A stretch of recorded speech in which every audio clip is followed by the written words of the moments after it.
ఇవాళ సీతాదేవికి హిందూ మతానికి తేడా లేదు, గుర్తుపెట్టుకోండి. ఆనాడు సీతని రావణాసురుడు చెరబట్టాడు, లంకలో పెట్టాడు. సంవత్సర కాలం పాటు ఆవిడని బాధించాడు. గదివ్వలేదు, అన్నం పెట్టలేదు. ఆవిడ తన దగ్గరకు వచ్చేదాకా ఎన్ని పాట్లు పెట్టాలని పెట్టాడు. కానీ ఆవిడ మనసు మార్చుకుందా? రాముడు వచ్చేదాకా నిలబడింది. ఇప్పుడు హిందువులు కూడా సీతలా అయిపోయారు. రావణుడి లాంటి వాళ్ళు, పరమతాల వాళ్ళు ఈ హైందవ ధర్మాన్ని చాలా బాధ పెడుతున్నారు. ఈ పరిస్థితుల్లో మీరు కూడా సీతలాగే నిలబడాలి. ప్రాణం పోయినా మన ధర్మం పాడవకుండా కాపాడాలి. కాపాడాలంటే ఇప్పుడు మీరు ఎలాగో ఆ ధర్మంలో ఉన్నారు కనుక మీకు చెప్పక్కర్లా, మీ పిల్లలకి చెప్పండి. మీ ఇంట్లో ఈ రోజు నుంచి బొట్టు పెట్టుకోకపోతే మీ ఆడపిల్లలకి అన్నం పెట్టకండి. చిన్నప్పటి నుంచి నేర్పండి. రామ అండం, సీత అండం నేర్పండి, కృష్ణ అనడం నేర్పండి, శివశివ అండం నేర్పండి, గుడికి వెళ్ళడం నేర్పండి. అప్పుడు ఏమవుతుందన్నమాట, భయంకరులైన అన్యమతస్థుల మాయలో పడకుండా ఉంటారు. చిన్నప్పటి నుంచే మన మతం మీద బాగా ప్రేమ నేర్పండి. ప్రాణం పోయినా మన మతానికి వ్యతిరేకంగా వెళ్లకుండా నేర్పండి. అసలు ఎట్టి పరిస్థితుల్లో కూడా సర్వమత సమానత్వం అనేది నేర్పకండి. అది అదొక కుట్ర, అదొక భ్రమ. నేతి బీరకాయలో నెయ్యి ఉంటుందా? ఉండదు. అలాగే సర్వమత సమానత్వంలో సమానత్వం ఉండదు. ఆ భ్రమలోకి మనల్ని గురి చేసి కొంతమంది దాదాపు 100 సంవత్సరాల క్రితం నుంచి మనల్ని పాడు చేశారు. ఆ దెబ్బ ఇప్పటి వరకు కోలుకోకుండా అయిపోయింది మనకి. అందులో మన దురదృష్టం ఏంటంటే 70 సంవత్సరాలు ఒక భస్మాసురుడి యొక్క హస్తం చేతిలో ఉండిపోయిన దేశం ఇప్పుడిప్పుడు మెలకువ తెచ్చుకుంది, బయటకు వస్తున్నారు. బంగ్లాదేశ్లో పరిస్థితి ఎలా ఉందో చూసారా? పాకిస్తాన్ ఎలా ఉందో చూసారా? ఆఫ్ఘనిస్తాన్ ఎలా ఉందో చూసారా? ఇలా ఏ ప్రాంతంలో అయినా మన ధర్మం కాకుండా ఉన్న ధర్మం వాళ్ళ చేతిలో పరిపాలన ఉంటే అక్కడ ఉన్నటువంటి వాళ్ళకి ముందు తిండి ఉండదు, ముష్టెత్తుకుంటారు, వాళ్ళలో వాళ్ళు నరుక్కుంటారు, మనల్ని చంపుతారు. ఆ మధ్యన లంక ఏమైంది? దివాళా ఎత్తింది. మీరు చూసారో లేదో ఒక వీడియో. లంకలో వాడు వచ్చి ఈ లక్షణాలన్నీ ఓ దరిద్రుడి యొక్క 2వ రాకడా అని చెప్పాడు. వాడి పేరు ఉచ్చరించడం ఇష్టం లేదు కాబట్టి నాకు. అనగానే జనాలు వాడిని చితక్ కొట్టారు. అసలే మేము చూస్తూ ఉంటే మళ్ళీ నువ్వేమో దేవా పాపిని అనే పాఠం చెబుతావా? వాడు 2వ రాకడా, ఉన్న రాకడా లేక మేము పోకడ వస్తూ ఉంటే అని వాడిని 2 ఇచ్చుకున్నారు. చూశారు కదా మీరు ఆ వీడియోలు చూడండి లంకలో. కాబట్టి ఇలాంటి దరిద్రపు మతాలలో పడకుండా మన ధర్మాన్ని మనం కాపాడుకోవాలంటే రామాయణం గురించి బాగా చెప్పండి. సీత ఎంత కష్టపడినా రాముడిని విడిచిపెట్టలేదు. మనం కూడా జీవాత్మలం రామనామం విడిచిపెట్టకూడదు, గురుభక్తి విడిచిపెట్టకూడదు, మన ధర్మం కోసం నిలబడాలి, కాపురాలు నిలబెట్టుకోవాలి. చిన్న చిత్తగా వాటికి గొడవ తెచ్చుకుని ఈ మధ్యన విడాకులకు వెళ్ళిపోతున్నారండి. కేవలం ఏమిటో తెలుసా? ఒక అమ్మాయి ఈ మధ్యన నా దగ్గరకు వచ్చి మా ఆయనకి నాకు తేడా వస్తుందండి, విడిపోవడానికి మంచి మంత్రం ఇవ్వండి అంది. ఇందులో రవ్వంత అసత్యం లేదు. ఎందుకు విడిపోతున్నావు అంటే ఆయనకి నాకు పట్టం లేదు. ఎందుకు పట్టడం లేదు? ఆయన జీతం ఇవ్వటం లేదా నీకు అంటే జీతం ఇస్తున్నాడు. పోనీ నిన్ను కొడతాడా? కొట్టడం. తిడతాడా? తిట్టడు. ఏమిటి గొడవ? ఆయనకిట మైసూర్ శాండల్ సబ్బు అంటే ఇష్టంట, దాంతో రుద్దుకుంటాడట. ఈవిడికి గ్లిసరిన్ సబ్బు కావాలట. ఈ సబ్బుల దగ్గర తేడా వచ్చిందిట, డబ్బు దగ్గర కాదు, ఇంకో సబ్బు కాదు, సబ్బు దగ్గర తేడా వచ్చి విడిపోతుందిట. ఇంక ఇది ఎంత విచిత్రమైన స్థితి ఆలోచించండి ఒకసారి. పూర్వం హాస్యానికి పెళ్ళి పెటాకులు ఏమైనా ఉన్నాయా అనేవారు. పెటాకులు అంటే తెలుసుగా, విడిపోవడం. అసలు పెళ్ళవ్వకుండా పెటాకులు అంటారేంటి? ఆ మాట నిజం చేసేస్తున్నారు ఇప్పుడు అనమాట. సాధారణంగా ఒకసారి దాంపత్య జీవితంలోకి వెడితే ఏవో చిన్న చితక వస్తాయి, విడిపోకుండా ఉండాలి. కొంతమందిని చూడండి, ఆ పెళ్ళాన్ని చూస్తే మూర్ఛ వస్తుంది, అయినా విడిచిపెట్టకుండా యావజ్జీవితం కాపురం చేస్తున్నారు లేదా? ఇదిగో మార్కండేయ పురాణంలో అలాంటి కథ ఉన్నది, ఉత్తమమను చరిత్ర. అది మీరందరూ ఆదర్శంగా తీసుకోవాలి. పూర్వం ధ్రువుడికి ఉత్తముడనో తమ్ముడున్నాడు. ధ్రువుడి పేరు తెలుసుగా మీకు? ఇప్పటికి కూడా ఆకాశంలో ధ్రువుడు అనే పేరుతో నక్షత్ర మండలం ఉన్నదే. ఆ ధ్రువుడికి ఒక సవతి తమ్ముడు ఉన్నాడు. వాడి పేరేమిటి? ఉత్తముడు. ఈ ఉత్తముడు యక్షులతో పోరాడి చచ్చిపోయాడు. అప్పుడు కుబేరుడితో యుద్ధం చేసి యక్షుల్ని చంపి నానా గందరగోళం చేసి ధ్రువుడు తన తమ్ముడిని బతికించుకున్నాడు. ఆ ఉత్తముడికి పట్టాభిషేకం చేసి ఇక నేను వెళ్ళిపోతున్నానని ఆయన మోక్షం ఆయన చూసుకున్నాడు. ఈ ఉత్తముడికి ఒక ఆవిడ ఉన్నది, భార్య. ఆవిడ పేరు బహుళ. చాలా అందగత్తె. అసలు ఆ రూపాన్ని చూస్తే విడిచిపెట్టలేకపోయేవాడు ఆయన. కానీ కర్మ ఏమిటో తెలియదు. కానీ ఈ ఉత్తముడికి ఎంత ఇష్టమో భార్య అంటే, ఆ భార్యకి ఈయనంటే అంత చికాకు. ఈయన మంచినీళ్ళు తాగమంటే నేను మంచినీళ్ళు ఎందుకు తాగుతాను, నేను కళ్ళు తాగుతాననేది. మరి అలాగని కళ్ళేం తాగదు. ఆయన అన్నదానికి వ్యతిరేకం వాడుతుంది. ఆయన అన్నం తినబట్టి నేను సున్నం తింటానంటుంది. ఆయన కూర్చోబట్టి నిలబడతానంటుంది. అన్నిటికీ గొడవే. ఆయన పాపం చాలా బాధపడేవాడు. కానీ ఆ భార్య యొక్క రూపం ఆకర్షించటం వల్ల విడిచిపెట్టలేకపోయేవాడు. ఈ ఉత్తముడికి స్నేహితులు కొంతమంది ఉన్నారు, కలిసి చదువుకున్న స్నేహితులు. ఈ స్నేహితులతో కలిసి ఒక రోజున సమావేశమై భార్యను కూడా పిలిచాడు. వీళ్ళంతా నాతో పాటు గురుకులంలో చదువుకున్నారు, నా స్నేహితులకి నిన్ను పరిచయం చేస్తాను రమ్మని పక్కన కూర్చోబెట్టాడు. ఇంతలో సేవకులు, ఉత్తముడు మహారాజు కదా, పెద్ద చక్రవర్తి కదా, ఆయన స్నేహితులు వచ్చారని పానీయాలు తెచ్చారు. పానీయాలంటే ఇప్పుడు మీ మాటలో చెప్పాలంటే డ్రింక్స్, కూల్ డ్రింక్సే. అందులో ఒక ద్రాక్షరసం పట్టుకొచ్చారు. ఆ ద్రాక్షరసం తన భార్యకు కూడా ఇచ్చి నా స్నేహితుల కోసం తాగమన్నాడు ఆయన. పూర్వం ఇప్పటికి పిచ్చి పార్టీలు కాదుగా, కేవలం ద్రాక్షరసం ఇచ్చారు. తాగమనగానే ఆవిడకి ఏమొచ్చిందో ఆ రసం ఆయన మొహం మీద కొట్టింది. దాంతో ఆయనకి మండిపోయింది. నా స్నేహితుల మధ్యలో నేను రసం తాగమంటే నా మొహం మీద కొడతావా, ఇదిగో నేను విడిచిపెట్టేస్తున్నాను అని భటుల్ని పిలిచి ఈవిడిని నట్టడవిలో విడిచిపెట్టాడు అన్నాడు. ఈ కథ ఎందులో ఉంటుంది? మార్కండేయ పురాణం విన్నారా? నా మార్కండేయ పురాణం సంపూర్ణ మార్కండేయ పురాణంలో ఉత్తమ మరు చరిత్రలో ఉంటుంది. పోనీ అల్లాటప్ప కథ కాదు, వ్యాసుడు రాసిన పురాణాల్లో రెండో పురాణం మార్కండేయ పురాణం. మత్స్య మార్కండేయ, భవిష్య భాగవత, బ్రహ్మ బ్రహ్మాండ బ్రహ్మవైవర్త, వరాహ వామన వాయు విష్ణు అగ్ని నారద పద్మలింగ గరుడ కూర్మస్కాంద పురాణాల్లో మార్కండేయ పురాణంది చాలా గొప్ప స్థాయి. అటువంటి మార్కండేయ పురాణంలో కథ ఇది. అందుకని ఆయన విసిగెత్తిపోయి నా మొహం మీద పానీయం కొట్టింది, దీన్ని అడవిలో వదిలేయంటే సంతోషంగా పోతానది. అప్పుడు కూడా సరే పో అన్నాడు ఆయన. అడవిలో దేబెట్టేశారు. వెళ్ళిపోయింది కానీ ఆయనకి మనసులో బాధ ఉండిపోయింది. అటువంటి అందగత్తిని అడవిలో విడిచిపెట్టాను అని బాధపడి భటుణ్ణి పిలిచి, ఒరే నువ్వు నా భార్యని అడవిలో విడిచిపెట్టావు కదా, అప్పుడు ఆవిడ ఏమైనా నన్ను మళ్ళీ తలుచుకుందా, మా ఆయన దగ్గరికి తీసుకెళ్ళమందా అన్నాడు. భ్రమ వల్ల ఇంకా భ్రమ పోలా. మా వాడికి తీపండి అని ఒక సామెత ఉందిలేండి. ఇంకా దాని మీద తీపోక ఆవిడ ఏమైనా నా గురించి మంచిగా మాట్లాడిందంటే, లేదు మహారాజా, అడవిలోకి వెళ్ళాక కూడా అమ్మయ్య దిక్కుమాల మొగుడు వదిలేశాడు, ఇక నేను అడవిలో సుఖంగా ఉంటానంది, మిమ్మల్ని తిట్టుకుంది అన్నాడు భట్టుడు. లోపల ఉన్న కాస్తో కోస్తో ఉన్న ప్రేమ కూడా ఆవిరైపోయింది. పో అన్నాడు ఆయన. సరే ఒక 3 రోజులు గడిచింది పాపం కర్మయోగం వల్ల. ఈ 3 రోజులు ఈయనకి రోజు రాత్రిపూట భార్య గుర్తుకొచ్చేది.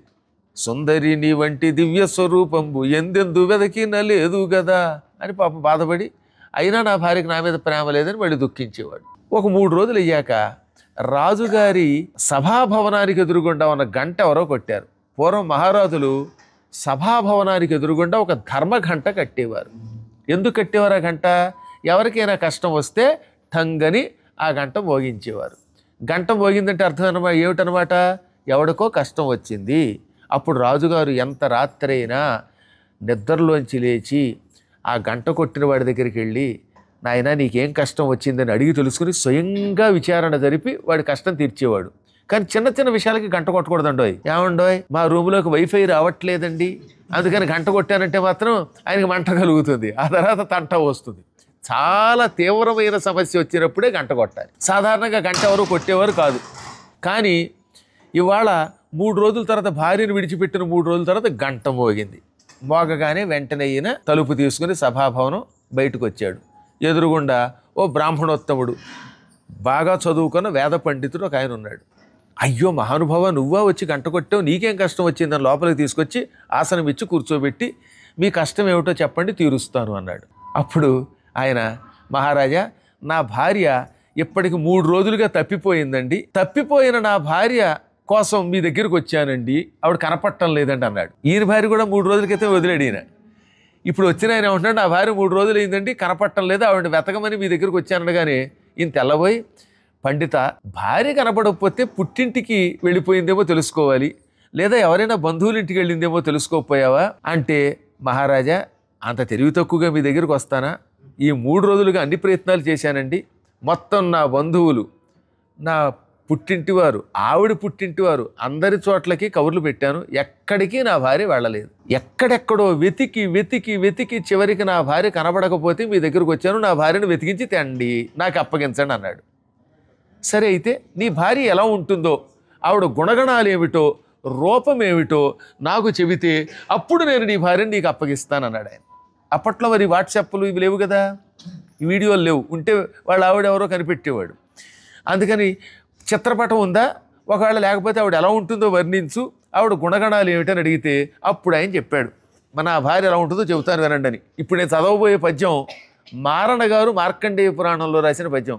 మారణ అంటే తెలుసుగా మీకు, వరంగల్లుని పరిపాలించిన కాకతి రుద్రమ్మ యొక్క సేనాధిపతి ఒక ఆయన ఉన్నాడు.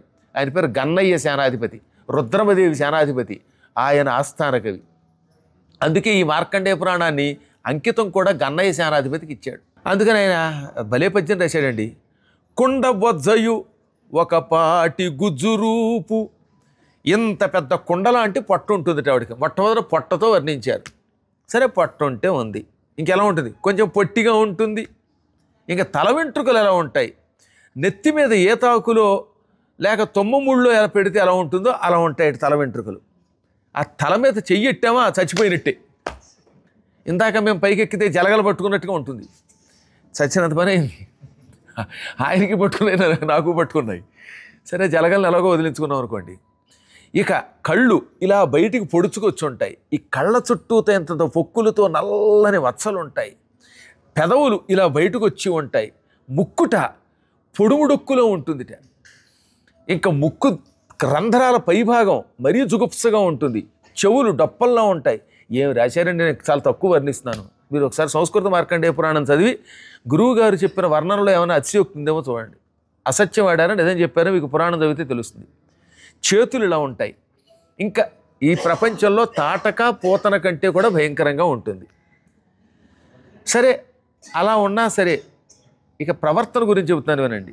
భార్య ఎలా ఉన్నా ప్రవర్తన బాగుండాలిగా. మా ఆవిడ రోజుకి 6 సార్లు మాత్రమే నన్ను కొడుతుంది. షక్కాల శవ పూజలాగా ఈయనకి రోజు పొద్దున్న సాయంత్రం అభిషేకాలట వీపు మీద. చాలా కాలం క్రితం ఒక గురువు గారు ఉండేవారు. ఈ గురువు గారికి అన్ని అదృష్టాలు బాగున్నాయి, కానీ గయ్యాళి భార్య దొరికింది.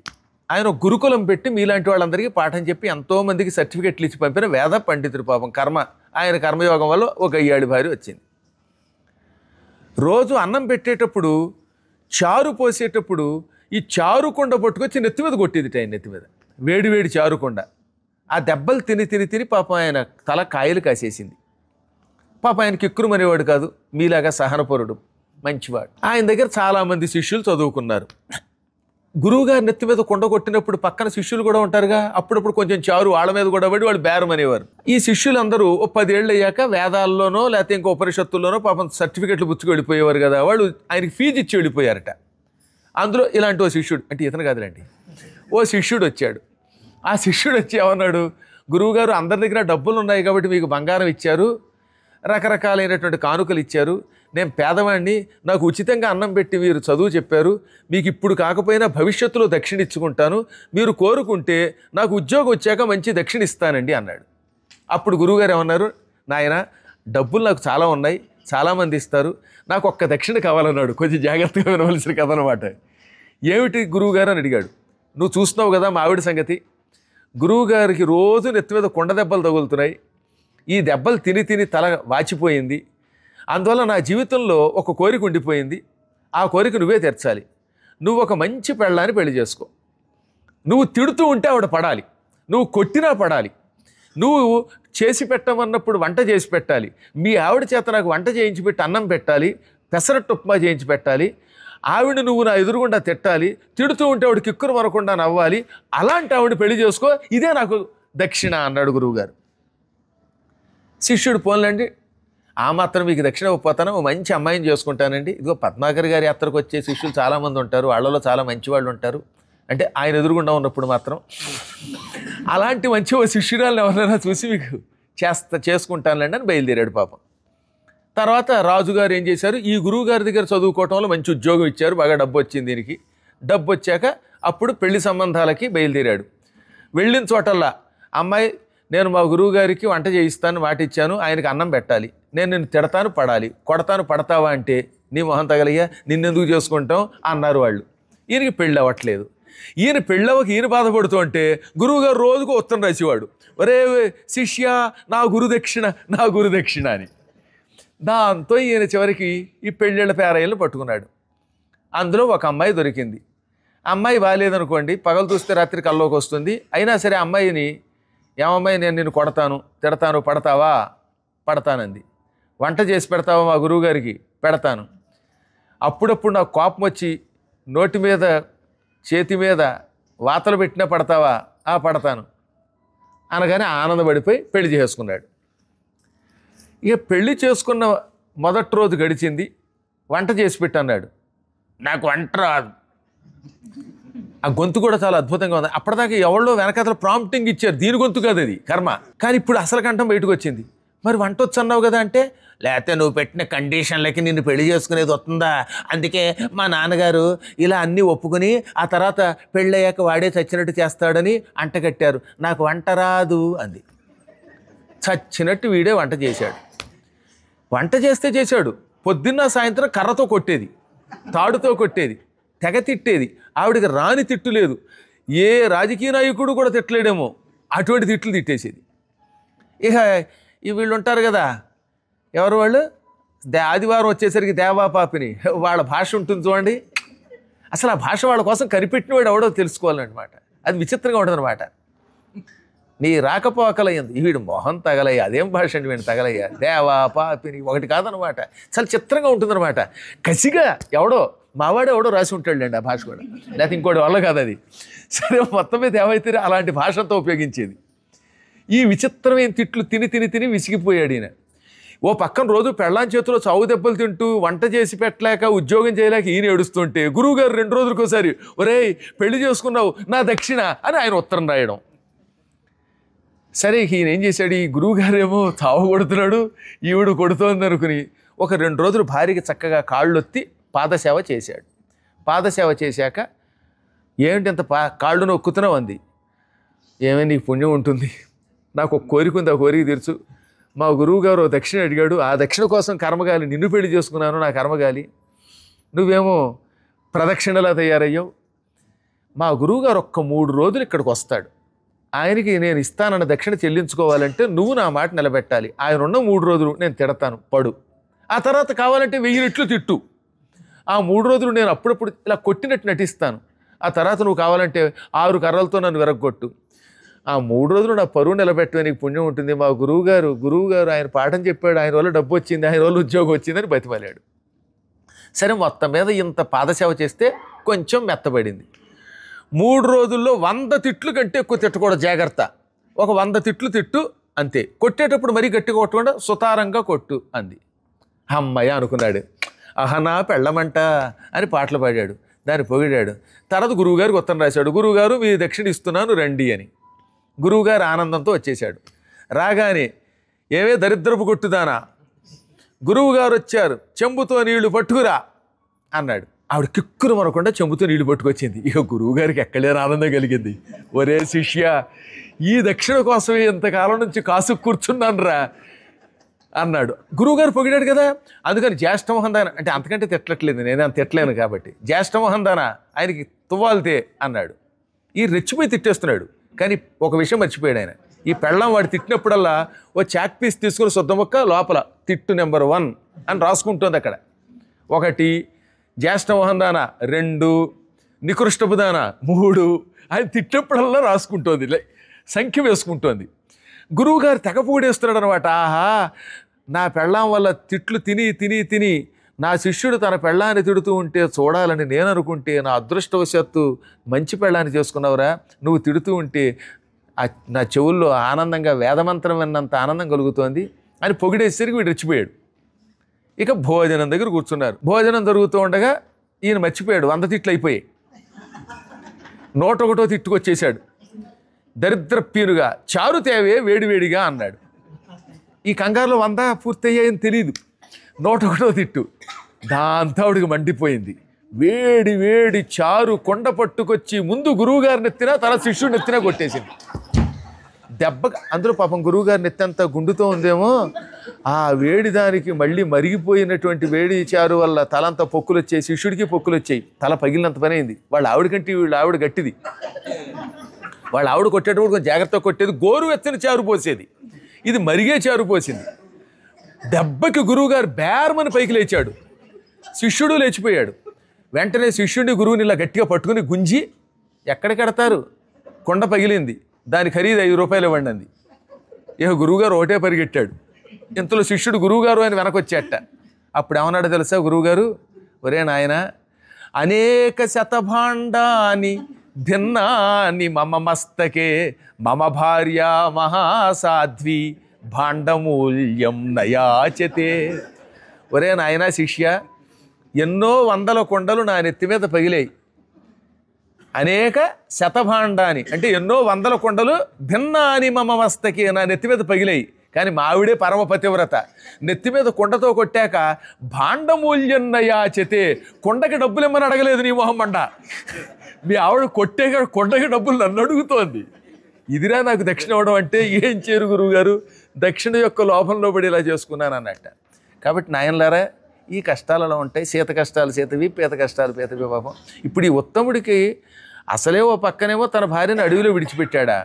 విడిచిపెడితే ఈ బ్రాహ్మడు వచ్చామంటాడు, నా భార్య తప్పిపోయిందన్నాడు. తప్పిపోతే ఎలా ఉంటుందని అడిగితే, ఇదిగో ఇందాక చెప్పినట్టుగా ఇంత భయంకరంగా ఉంటుంది. కానీ గయ్యాళి, ఆ కంఠం భయంకరం. ఆ కంఠం వింటే ఎవడైనా గాడిదలు కూడా పారిపోతాయి. రోజు చితక్ కొడుతుంది. చూడు వీపంతా కాయలు కాసాయి అని మార్కండేయ పురాణంలో కథ. మీకు అనుమానం వస్తే చూడండి, లేదా నేను చెప్పిన సంపూర్ణ మార్కండేయ పురాణం వినండి.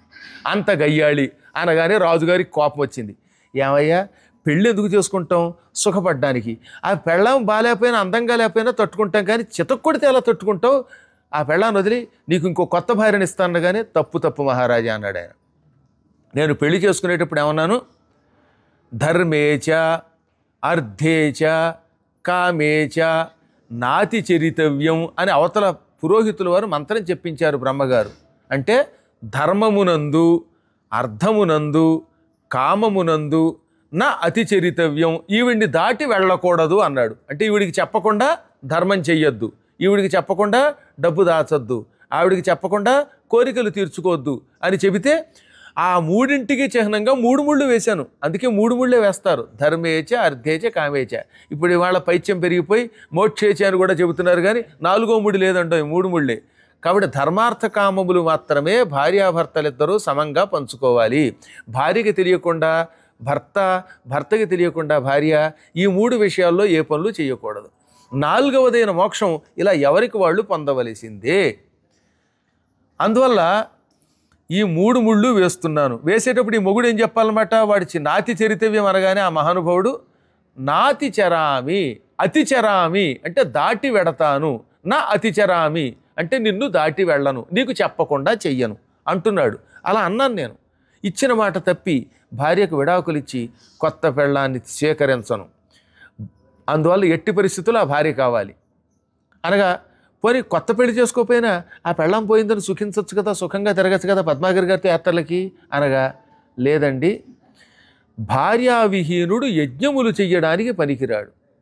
నా భార్య లేకపోవటం వల్ల నేను కొన్ని యజ్ఞములు చేయలేను, అందువల్ల నా భార్య నాకు కావాల్సిందే అన్నాడు ఆయన. చూసారా, అందుకని రాముడు సీత లేకపోతే యజ్ఞం చేయడానికి వీలు లేకపోతే శాస్త్ర ప్రకారం బంగారపు సీతను పెట్టుకున్నాడు. అందుకని అంతే తప్ప మరొక స్త్రీని తెచ్చుకోలేదు ఆయన. సరే, రాజుగారు చిన్నబోయాడు. వీడు నన్ను తెప్పడానికి వచ్చినట్టుగా ఉన్నాడు. అంత భయంకర స్త్రీని, గయ్యాళిదానినే తట్టుకుని ఆవిడ నాకు కావాలంటున్నాడు, నేను సుందరీమణిని విడిచిపెట్టానే అని బాధపడి, సరే వెతికి తీసుకొస్తానని మర్నాడు అడవికి వెళ్ళాడు. చాలా పెద్ద కథ కదా, క్లుప్తంగా చెప్పేస్తున్నారు కదా. ఆ అడవిలో తిరగ్గా ఒక ఆశ్రమం కనపడింది.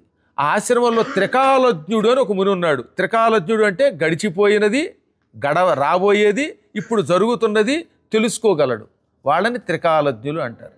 అలాంటి జ్యోతిష్కులు ఉన్నారు ఆ రోజుల్లో. ఆ మహర్షి ఆశ్రమానికి వెళ్ళాడు. మహర్షి ఉత్తముడిని చూచి, ధ్రువుడి తమ్ముడు ఉత్తముడు వచ్చాడు, చక్రవర్తి వచ్చాడు, ఆయనకి అర్ఘ్యం పాద్యం ఇవ్వరా అన్నాడు. ఎవరితోటి? శిష్యుడితో. వెంటనే శిష్యుడు, ఈయన అర్ఘ్యపాద్యములకు పనికొస్తాడో లేదో చూడండి అన్నాడు.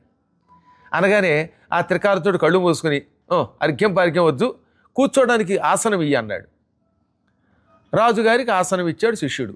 ఆయన కూర్చుని ఏమన్నాడు, మహాత్మా, నీ శిష్యుడు నేను అర్ఘ్యపాద్యాలకి పనికిరానన్నాడు, నువ్వు అది విని నిజంగానే నాకు ఇవ్వలేదు.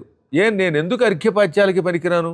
అర్ఘ్యం అంటే చేతులు కడుక్కోవడానికి ఇచ్చే నీళ్లు, కాళ్ళు కడుక్కోవడానికి ఇచ్చే నీళ్లు పాద్యం. పూర్వం రాగానే కాళ్ళు కడుక్కోవడానికి, చేతులు కడుక్కోవడానికి నీళ్ళు ఇచ్చి అప్పుడు తాగడానికి నీరు ఇచ్చేవారు. దాన్ని ఆచమనము అంటారు. అందుకే హస్తయోహో అర్ఘ్యం సమర్పయామి, 2 చేతులకి అర్ఘ్యము, పాదయోహో పాద్యం సమర్పయామి, 2 కాళ్ళు కడుక్కోవడానికి పాదజలం ఇస్తున్నాం, ముఖే ఆచమనీయం సమర్పయామి, తాగడానికి మంచినీళ్ళు ఇస్తున్నామని అనేవారు. ఎందుకు నేను వాటికి అనర్హుణ్ణి అంటే, నీవు నీ భార్యను అడవిలో విడిచిపెట్టావు, భార్యావిహీనుడికి అర్ఘ్యపాద్యములు ఇవ్వకూడదు, అందుకే ఆసనమే ఇచ్చి ఊరుకున్నాను అన్నాడు ఆయన. అప్పుడు బాధపడి ఆ బ్రాహ్మడేమో భార్యను విడిచిపెట్టకూడదని చెప్పాడు, ఈయన చూస్తే అర్ఘ్యపాద్యానికి పనికిరానంటున్నాడు అని ఆయనకి నమస్కరించి, ఏమండి నా భార్య ఎప్పుడు నన్ను తిడుతుంది, అందుకే విసిగెత్తి విడిచిపెట్టాను, కారణం ఏమిటండి అని అడిగాడు. అప్పుడు చెప్పాడు ఆయన, పరిణయ వేళ నిన్ను రవిభౌమ శనైశ్చరులు, మీ పెళ్ళి ముహూర్తంలో తేడా ఉంది, నక్షత్రాలకి సంబంధం లేదు పెళ్ళికి, నీది ఏ నక్షత్రం అయినా ఎవరినైనా పెళ్లి చేసుకో, కానీ ముహూర్తం బాగుండాలని మన పెద్దలు చెప్పారు.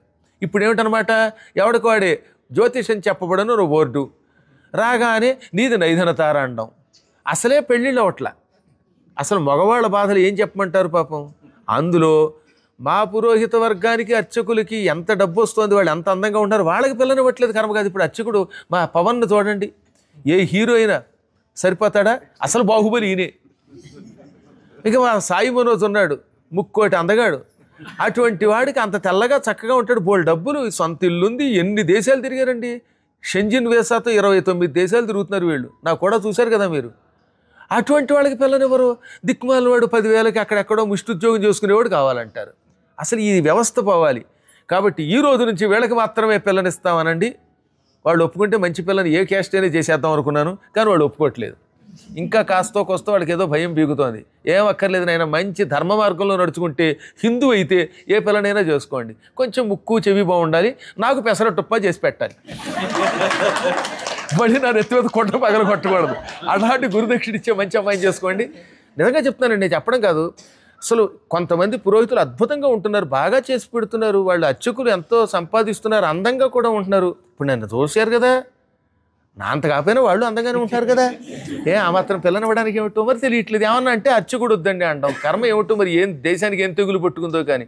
భగవంతుడు మళ్ళీ మంచి రోజులు ఇవ్వాలని కోరుకుందాం. సరే, ఇదో పక్కన పెడితే పెళ్ళిలో ఈ నక్షత్రాలు ఈ గందరగోళాలు చూడకండి, కేవలం లగ్నం ఒక్కటి బాగుంటే చాలు. ఈ రాజుగారి ముహూర్తంలో ఏమైందిట, రవిభౌమ శనైశ్చరులు, సూర్యుడు, అంగారకుడు, శని, ఈ ముగ్గురు చూశారట. ఆవిడ దాంట్లో బృహస్పతి, శుక్రుడు ఉన్నారు. ఈ లగ్నంలో తేడా ఉండడం వల్ల, ముహూర్తంలో తేడా ఉండడం వల్ల, ముహూర్త సమయమునకు నెత్తి మీద జీలకర్ర బెల్లం పెట్టకుండా సమయం లేట్ అవ్వటం వల్ల మీ ఇద్దరు కొట్టుకుంటున్నారు తప్ప ఇంతకు మించి ఏమీ లేదు అన్నాడు. ఆ తర్వాత ఒక రాక్షసుడు ఆవిడని ఎత్తుకుపోయాడు, ఎవరిని, ఈ బ్రాహ్మడి భార్యని అని. ఆ రాక్షసుడు ఎక్కడున్నాడో చెప్పేశాడు ఈయన త్రికాలజ్ఞుడు కనుక. ఈయన అడవికి వెళ్ళాడు. అక్కడ ఓ పెద్ద రాక్షసుడి యొక్క గుహ ఉన్నది. ఆ గుహ దగ్గర ఒక చెట్టు ఉంది. ఆ చెట్టు దగ్గర ఒక ఆవిడ కనపడింది. కనపడగానే అర్థమైపోయింది. ఎందువల్ల చెప్పనే చెప్పాడు బ్రాహ్మడు.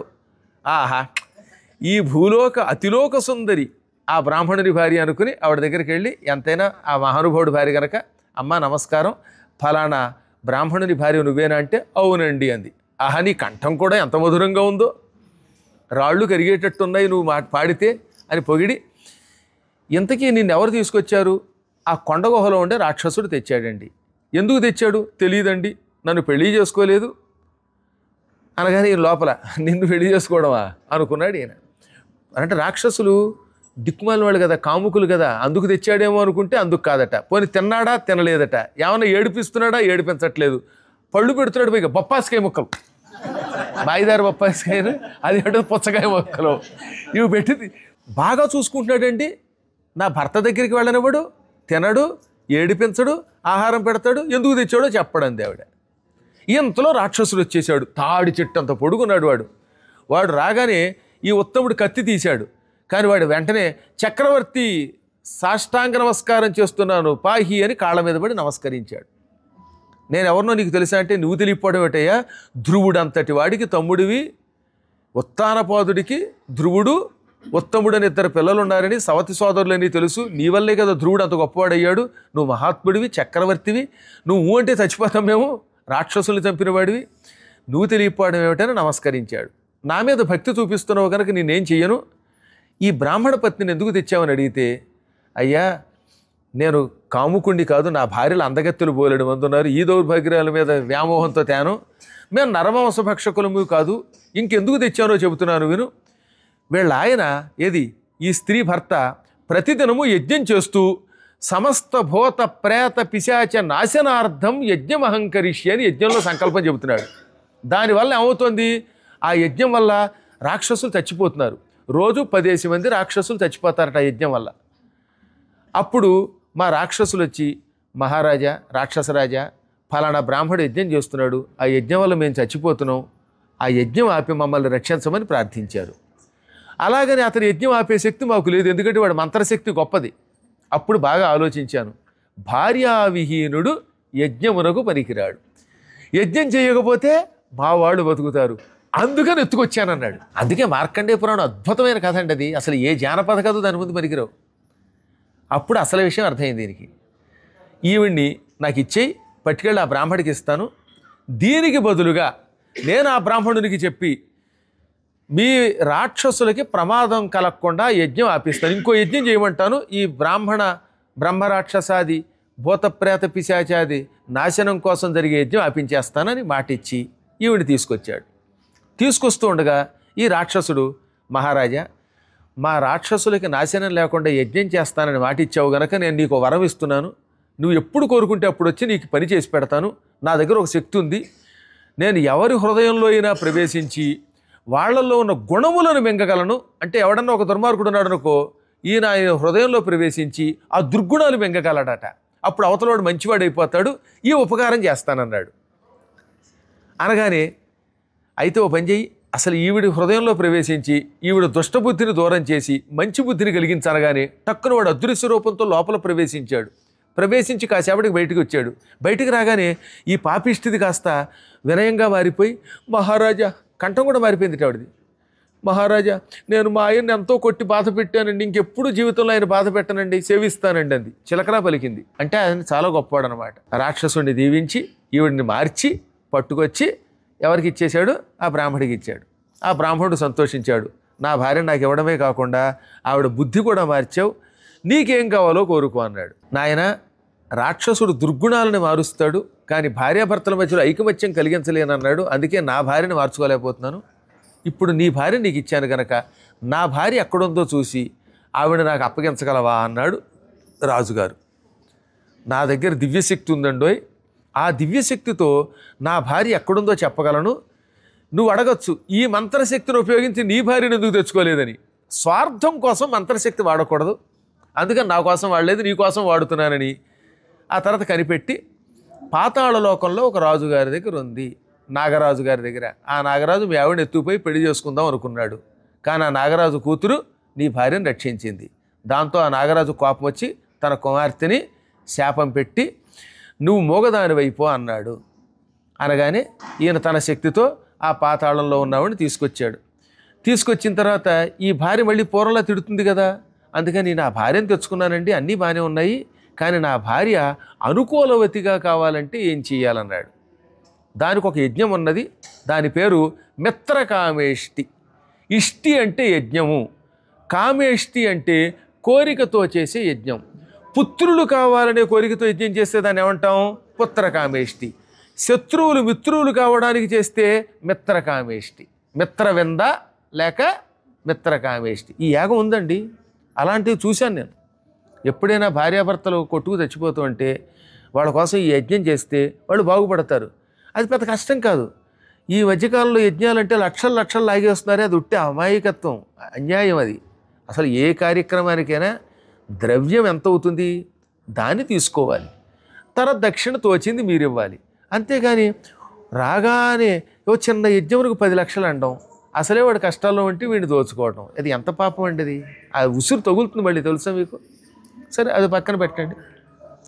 ఆ మిత్రకామేష్టి యాగం రాజుగారి చేత చేయించగానే ఆ రాజుగారి భార్య అందమైన కంఠంతో ప్రేమగా వచ్చి పలకరించి మారిపోయింది. ఆవిడ మారిపోయాక అప్పుడు రాజుగారు ఆవిడతో ఒక కుమారుణ్ణి కన్నాడు. ఉత్తమమైన ముహూర్తంలో ఉత్తముడైనటువంటి కొడుకు, ఉత్తముడు అయినటువంటి చక్రవర్తి కాబోయేవాడు, ఉత్తమ లగ్నంలో ఉత్తమమైనటువంటి సామ్రాజ్యంలో పుట్టాడు కనుక ఈతడు ఉత్తముడని పిలువబడతాడని ఆకాశవాణి అన్నది. అందువల్ల ఉత్తముడి కొడుక్కి కూడా మళ్ళీ ఉత్తముడనే పేరు వచ్చింది. అతడే మనువులలో 3వ మనువు. మొదటి మనువు ఎవరు? స్వయంభువు. రెండోవాడు స్వారోచిషుడు. 3వ వాడు ఉత్తముడు అన్నమాట. ఈ విధంగా ఉత్తమ మనువు పుట్టాడు. ఈ మనువులు 14 మంది చరిత్ర చెబుతూ అందులో ఈ మనువు చరిత్ర చెప్పారు. ఎందుకు చెప్తున్నాను ఇదంతా అంటే, ఒకసారి మనం దాంపత్య జీవితంలోకి అడుగుపెట్టాక యావత్ జీవితం ఐకమత్యంతో ఉంటే సృష్టి బాగా నడుస్తుంది. చిన్న చితక విషయాలకి సాధ్యమైనంత కొట్టుకోకండి. అత్యవసరం వస్తే అది వేరే విషయం. అదే సీతారాముల ఆదర్శ దాంపత్యం. సీత మనకు ఆ విషయం చెప్పింది. యావత్ జీవితం అశోకవనంలో రామ రామ రామ అంటూ బతికింది తప్ప ఒక్కనాడైనా రావణాసురుడి యొక్క సంపదలకి లోభాన్ని పొందిందా? కష్టాలకి లొంగిందా? లొంగలేదు. అందువల్లే ఇప్పటికి కూడా సీతారాముల్ని ఆదర్శంగా చెప్పుకున్నాం. ఈ సీతారాములు ఎవరిని ఆదర్శంగా పెట్టుకున్నారో తెలుసా? సీతని రావణాసురుడు నా అంతఃపురానికి రా, నా భార్యవై సుఖించు అంటే అప్పుడు ఏమందో తెలుసా? భైమీపతి మనువ్రత. పూర్వం దమయంతి తన భర్త నలచక్రవర్తిని విడిచిపెట్టకుండా కూడా వెళ్ళింది. నాకు ఆ దమయంతి ఆదర్శం. రోహిణి యథా శశినం. చంద్రుణ్ణి రోహిణి విడిచిపెట్టదు. ఆ రోహిణి నాకు ఆదర్శం. లోపాముద్ర యథాగస్త్యం. లోపాముద్ర అగస్త్యుడిని విడిచిపెట్టలేదు. నేను ఆ లోపాముద్రలాగే నా భర్తని విడిచిపెట్టను. సుకన్య చ్యవనం యథ. సుకన్య చవనుండి విడిచిపెట్టలేదు. ఆ సుకన్య నాకు ఆదర్శం. ఎంత గొప్పగా చెప్పింది చూసారా? ఇలా ఆ మహానుభావుల ఆదర్శం అంది. కాబట్టి మనం సుకన్య చవనుల్లాగా, లోపాముద్ర అగస్త్యుల్లాగా, వశిష్ఠుడు అరుంధతిలాగా, ఏది ఇందాక చెప్పిన నలదమయంతుల్లాగా అలా కలిసి ఉండడానికి ప్రయత్నం చేస్తే సీతారాముల రుణం తీర్చుకుంటాం. ఇది జరగాలంటే మీరు మీ పిల్లలకి చిన్నప్పటి నుంచి పాఠములలో ఈ కథలు చెప్పండి.